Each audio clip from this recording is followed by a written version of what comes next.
Evidence of evolution. Let's take a look at 6 different categories of evidence backing evolution. The first would be fossils.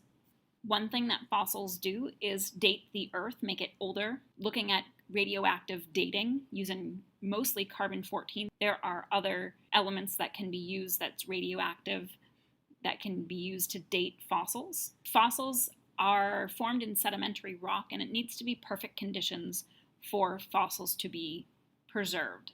Not every organism can create a good fossil, and not every area of the Earth is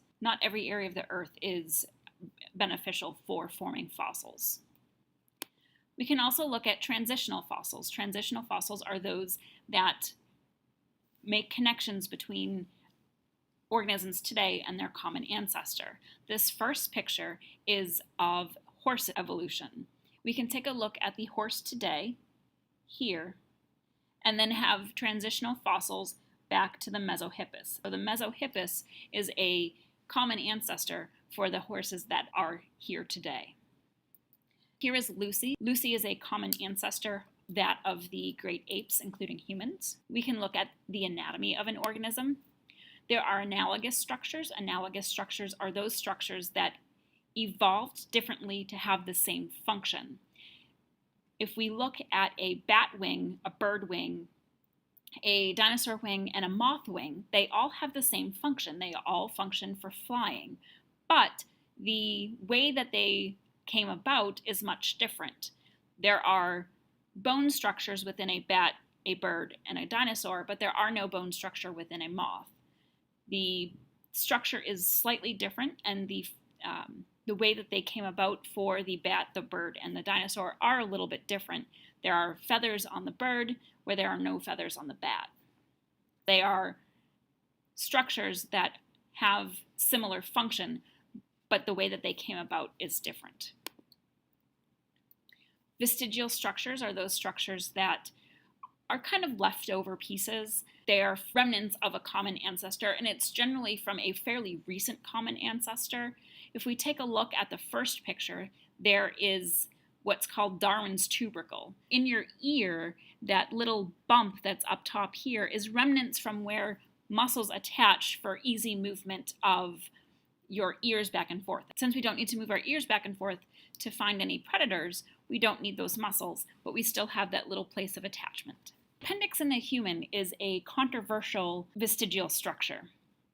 There are some scientists believe that we still do need it. There are actually some places around the world that will not remove your appendix, but will treat the symptoms if you have a problem with it. Other examples of vestigial structures would be in the whale. There's the pelvis. Whales do not have legs, but they have the insertion points for a leg. If we look at embryology, embryology is looking at the formation of embryos. In the very early stages for all organisms, we kind of look the same. If we take a look at this picture here, the first row here is early on in the pregnancy. As the pregnancy continues is when we start to have some changes here. The genes, in order to get us to this point, are fairly similar. When we're going from a ball of cells to the actual being, many of those genes are the same or similar. That's why as embryos, we kind of look very similar in the beginning. Homologous structures would be another example of anatomy that supports evolution. We have 2 pictures here. One, we have pictures of forearms of different organisms, and if you take a look at the general structure, it is very similar. We have a grouping of bones here, kind of small bones. Then you have, this is the kind of the palm of the hand or the foot, a series of longer bones. They're actually, in this one, there are longer bones kind of back behind.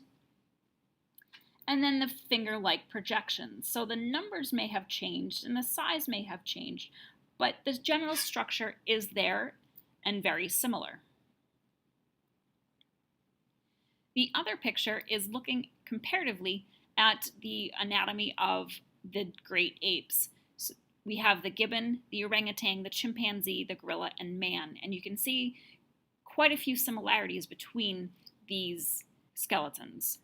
We can look at molecular genetics. This is comparing DNA or amino acid sequences.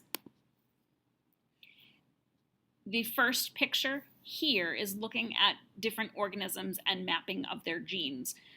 We have mapped several species of their chromosomes, and we can take a look and compare back and forth between the species. The second picture here is the comparison of amino acid sequence. So as you look down, you can see differences and similarities between each species in their protein sequence.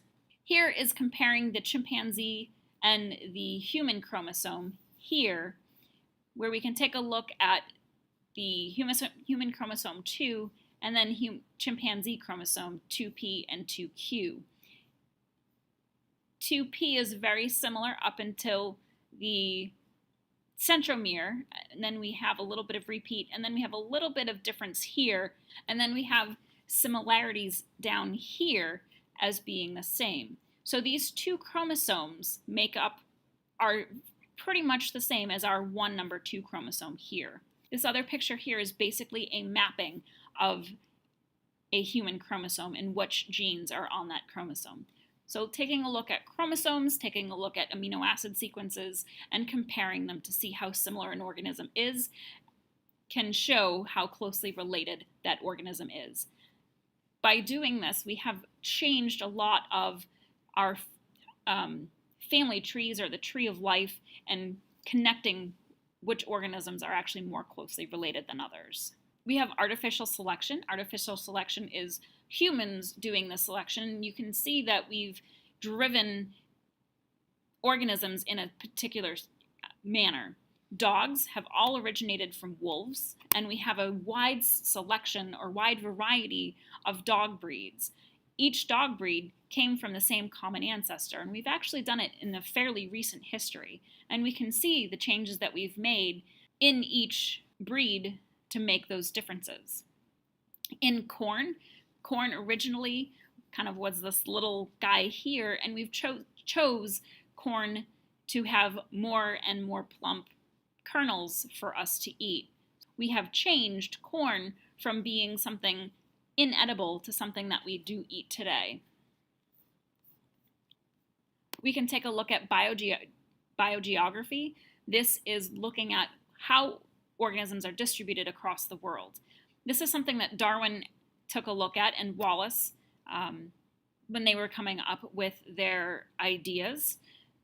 Darwin in the Galapagos could see the distribution of organisms that were different on each island, but yet they were kind of closely related. We can also take a look at organisms as they're distributed through the world and look at how we thought the Earth was actually arranged way back in the day. We can see similarities in organisms across the world. We can also take a look at observed evolution. We can actually take a look at different populations that have changed over time in things like bacterial resistance. Bacteria, we can actually take a look at the change in genetics between early populations and populations now. And since bacteria actually replicates fairly quickly, we can see the change over time. And taking a look at bacterial resistance will actually do that for us. We have the original plate of bacteria here, and then expose them to an antibiotic. We can see that some organisms survived and some did not. Through this resistance, we have seen changes in bacterial populations, and bacteria are becoming more and more resistant to different antibiotics, making it much more difficult for us to control them. We can also take a look at pesticide resistance. We have these populations of bugs that we've been trying to kill with pesticides.